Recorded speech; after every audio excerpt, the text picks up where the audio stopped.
Nagbabalik po ang DepEd Hour para po sa ating panel discussion segment. Ngayon pong gabi ay makakasama po natin ang mga teacher trainers po at ang mga school heads na gumabay po sa katatapos na DRRMC seminar sa Lazaro Francisco Elementary School. At para po makapagkwentuhan na po natin sila, bigyan na natin sila Ma'am Angie ng pagkakataon para bumati. Sige, Sir Alan. Unahin na po natin si Sir Londerio. Siya po ang District 1 Guidance Supervisor. Good evening, Sir. Good evening. Sa lahat po ng nanonood sa DepEd Hour, isang mapagpalang gabi po sa inyong lahat. Ako nga po pala si Noel Londerio, District Guidance Coordinator ng District 1 at isa sa mga napiling mag-discuss tungkol sa katapos na ginanap na training sa Lazaro Francisco tungkol sa disaster. Ayun, kasama rin po natin sa ating pong studio ang punong guro po ng Cabanatuan East Central School, si Dr. Jessica Saison. Magandang gabi po, ma'am. Magandang gabi po. Una-una po sa lahat, gusto kong batiin ang aming District 1 Supervisor, si Ms. Dolorcita Castillo at ang mga kaguruan at kasamahan ko po sa Cabanatuan East Central School, ang mga magulang at aming mga mag-aaral. Lalong-lalo na po sa aking pamilya na nanonood po ngayon. Magandang gabi po. Ayan, makakasama rin po natin ngayong gabi si Dr. Roda Mangalobnan. Siya po ang punong guro ng Imelda Integrated School. Magandang gabi po sa lahat ng mga nanonood at nakikinig sa DWJJ.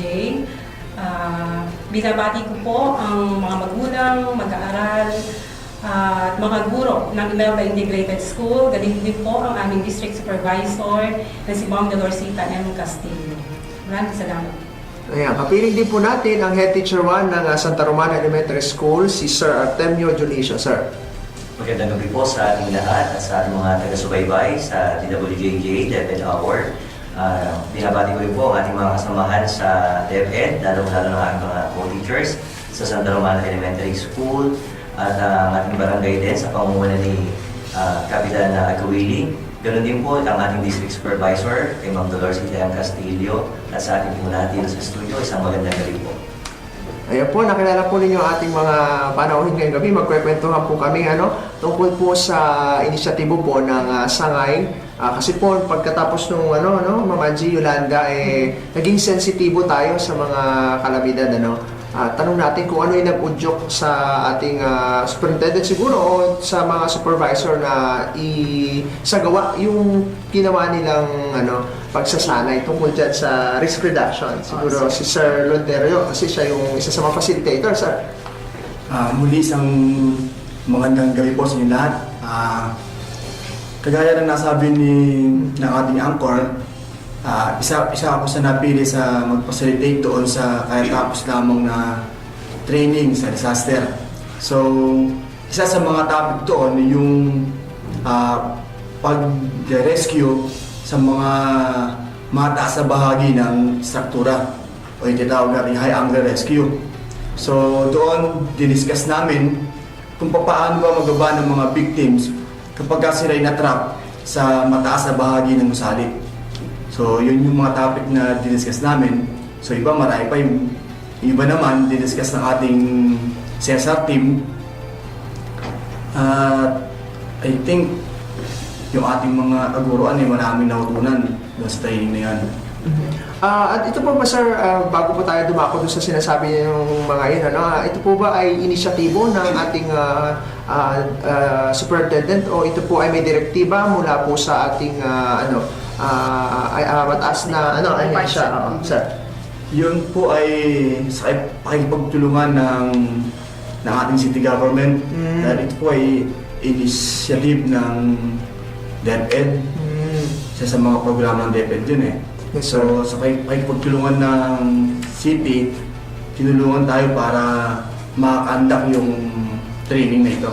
Ayan. So ito po ay joint effort by the city government and sa Department of Education dito sa Cabanatuan. Hindi din kasi mapapasubalian, Ma'am Angie, na kapag talagang may kalamidad, number one na apektado ay ang mga eskwelahan, ano? Tama yan. Ayan, sige, siguro dumako na tayo ngayon dun sa mga napagkwentuhan nila o na, hindi naman kwentuhan, pero parang natutunan nila, ano, sa kanilang training. Sabi kasi Ma'am Angie, ano, kapag may kalamidad, kailangan may ginagawa before, during, and after, ano, at may mga iba't iba tayong mga kalamidad na nararanasan dito sa Kabanatuan. Andyan ang sunog, andyan din ang lindol, baha. Wala naman landslide, ano? Pero siguro na-discuss nila. Ganyan din yung bagyo. At isingit natin yung sinabi ni Sir Rodero, yung pag nasa mataas na lugar, ano? Paano ba ang gagawin, ano? Nung nasa sitwasyon na yon, at saka yung mga taong nandoon sa nakakakita. Siguro unahin natin sa bagyo, ano? Kasi yun ang pinaka, ngayon, pinag-uusapan, nakakaraan lang yung Glenda, ano? Tanong natin si Ma'am Saison, particularly dun sa DepEd Order number 43, no? Tungkol sa suspension, Ma'am? Tungkol sa suspension Sige, ng ma'am. classes. Maganda yung tanong ni Sir Alan. Isa yan kasi sa napag-usapan doon sa katatapos na division seminar workshop namin na ginanap sa Lazaro Francisco Elementary School, na kung saan ang nag-discuss niyan ay yung ating APS1, si Mr. Nestor Londerio. I-discuss niya ang DepEd order na yan ng napakahusay at talagang explain mabuti ng mga nandoong participants. Sinabi ni Sir na doon, pag signal number 1, ang wala ng klase ay ang kindergarten. Once na nag-signal number 2, ang walang pasok ay yung ating elementary at secondary level. Then pag nag-signal number 3, yung tertiary level. At kung minsan, depende din yan doon sa kung isasama natin yung mga offices. At kung minsan, nasa discretion na rin ng ating local chief executives na kung saan ang local chief executive natin ay isang ating city mayor. Yun isa sa napag-usapan dahil yung mga queries din kasi doon yung ating mga school heads at ibang participants na kung sino ang ating susundin pagdating sa pag-suspend ng klase. Ang sagot ng ating Mr. Nestor Londerio, ang ating local chief executive, dahil yun yung nandun sa batas.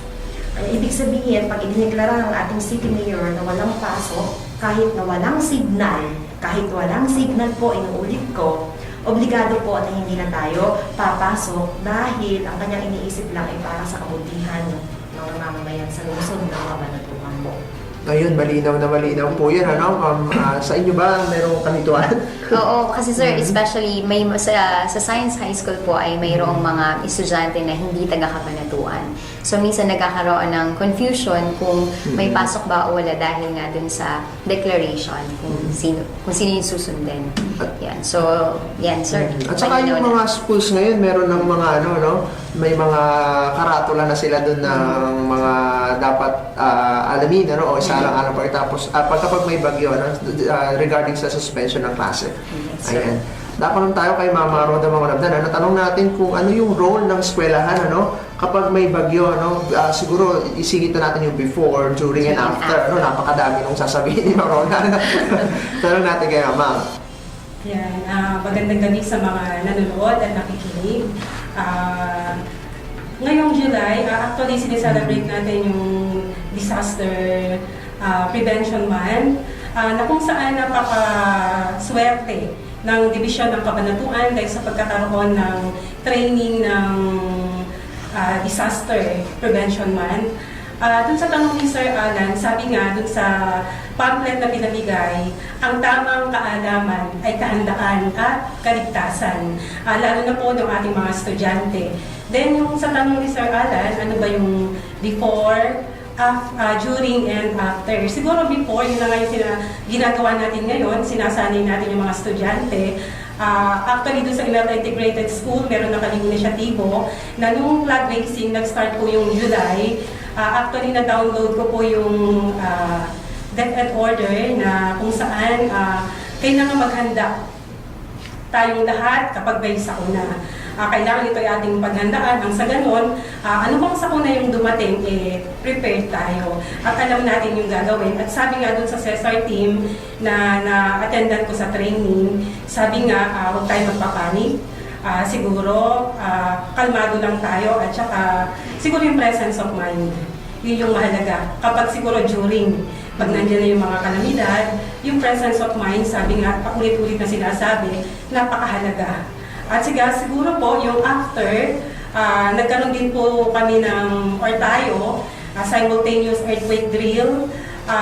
Di po ba, dun sa during earthquake, meron tayong ginatawag ng aftershock. Siguro yung mga, kung halimbawa, nagkaroon ng lindol, yung mga mag-aaral na na-trap or nasa loob ng klase, na ang ano po namin doon muna, huwag munang lalabas.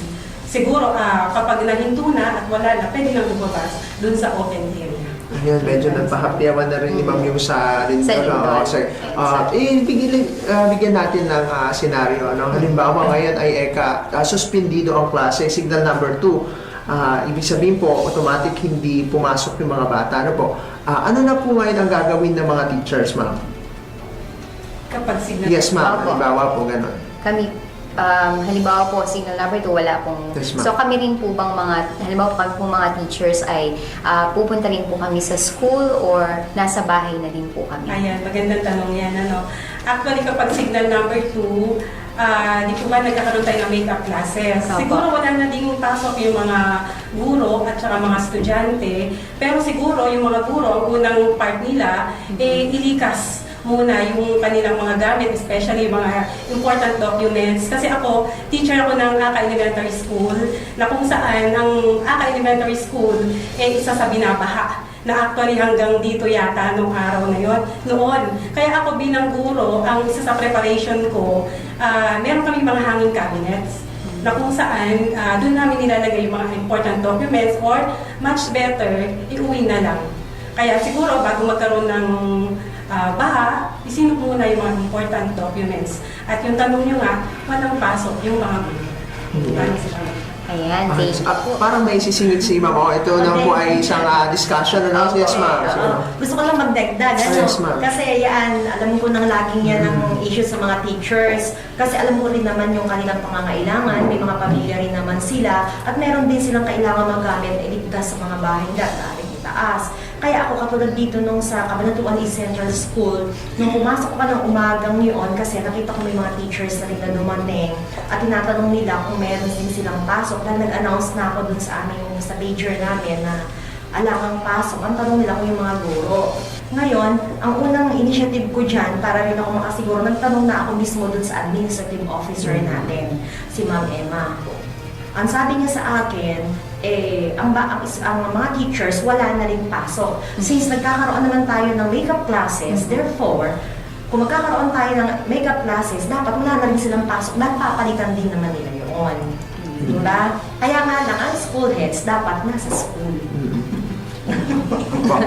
Ayun, maliwanag po yan. At saka meron din po nagpapapasok din ng teacher. At dahil baka po kasi yung mga eskwelahan ay gawing evacuation center. Sino po ba ang dapat na nandoon? Ang alam ko po may committee ito. Sa inyo po ba, Sir Junicio? Paano po ba ito? Bali po kasi yung ating Disaster Risk Reduction Management Committee ay binubuo po ng napakaraming tao. Sila po yung mga ngasiwa if ever ng isang eskwelahan ay gamitin na evacuation center. No? So, unang-una, dapat nandito yung ating chairman, yung itinalaga ng punong guro na magiging katuwang niya sa pagtanggap ng mga taong pupunta sa school just in case na magkaroon ng evacuation talaga. Na kung saan si chairman, meron siya mga subcommittee pa doon sa kanyang tungkulin. And then, meron itong mga iba-ibang activity na gagawin. Meron sa accommodate ng mga evacuees, and then meron din sa health and sanitation, kanya-kanya sila ng trabaho, and then meron din sa feeding program doon sa ating mga evacuees. And then, doon sa mga pupunta sa school, may mga designated area din tayo or schools na ginagamit na evacuation center. Hindi naman lahat ng eskwela ay ginagamit na evacuation center sapagkat ang mga school na iba natin, mostly sa mga school natin ay flood-prone area din.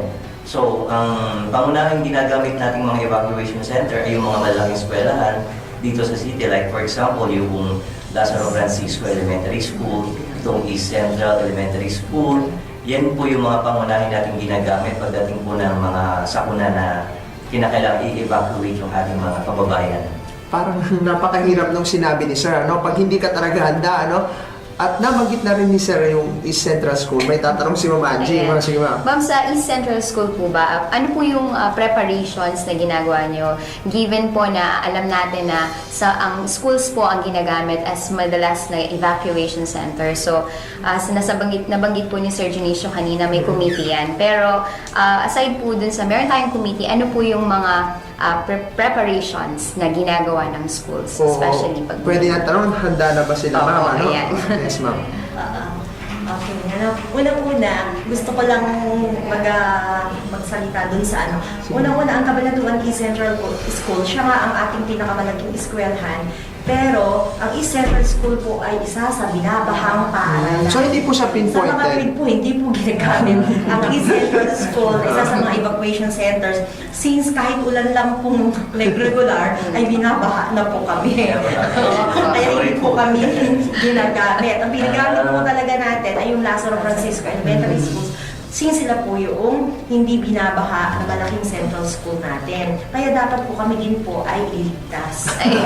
Binabaha din po kami. Pero ganun pa man din po, kahit po kami binabaha, syempre po may mga paghahanda din kami ginagawa dahil kami po ang may malaking enrollment ng mga batang mag-aaral sa division ng Cabanatuan City.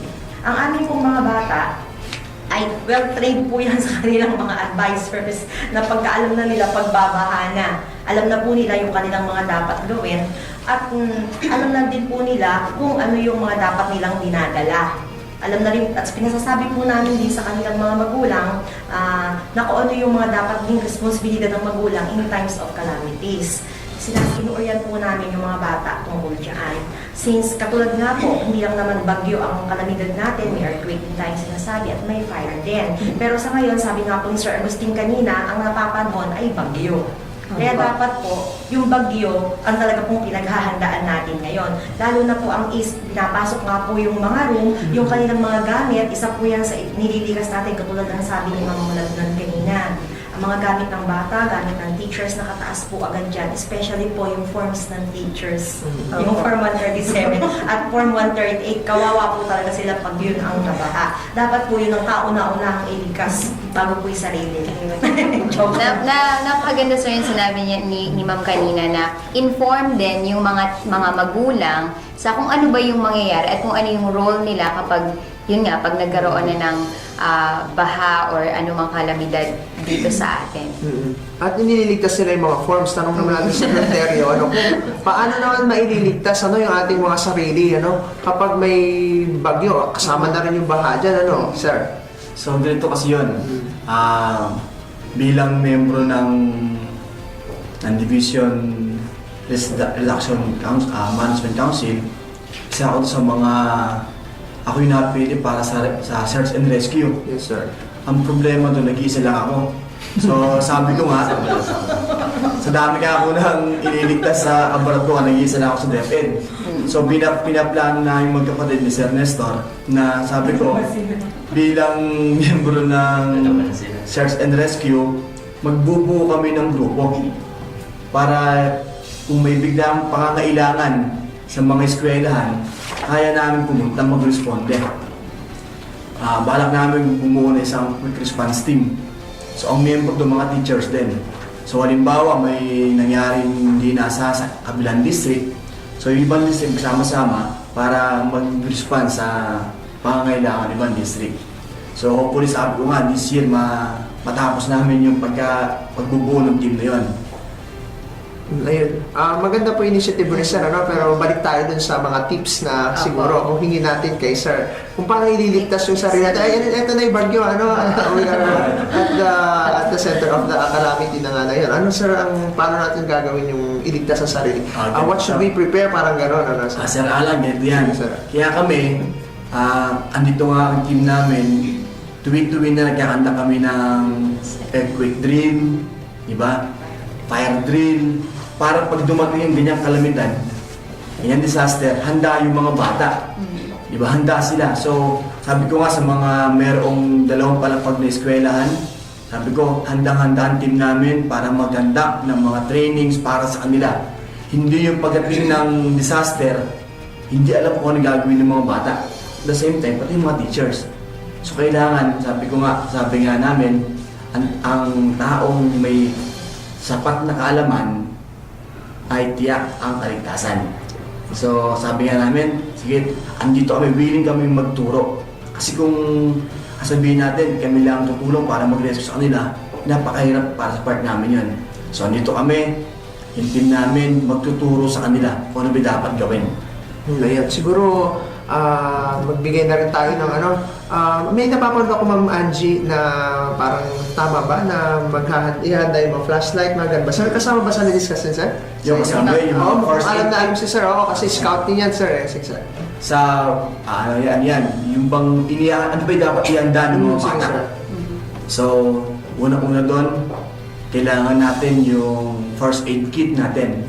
Yung laman ng first aid kit natin, andun na yung flashlight. Kaya medyo puputulin natin si sir, no? Kung ano yung laman ng mga dapat nating ihanda mamaya, no? Ma'am Angie din ay malalaman natin, ano? Pagkalipas na po ng ilang mga paalala.